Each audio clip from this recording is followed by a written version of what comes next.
আজ আমরা খাবো চালতা মাখা করে। তো চলো দেখি পিসি কিভাবে চালতা মাখা করে।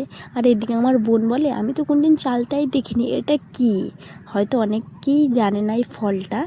তো চলো দেখি পিসি কিভাবে মাখা করে। তো প্রথমেই ছোট ছোট করে কেটে নিল, তারপর ধুয়ে এটাকে পাটাতে ভালো করে ছেঁচতে হবে। তো পিসি একটা একটা করে সবগুলো ছেঁচে নিল। আর এদিকে আমরা সবাই মিলে ওয়েট করছিলাম যে কখন হবে, আর দাঁড়িয়ে দেখছিলাম যে পিসি কিভাবে কি ছেঁচা হয়ে গেছে কমপ্লিট।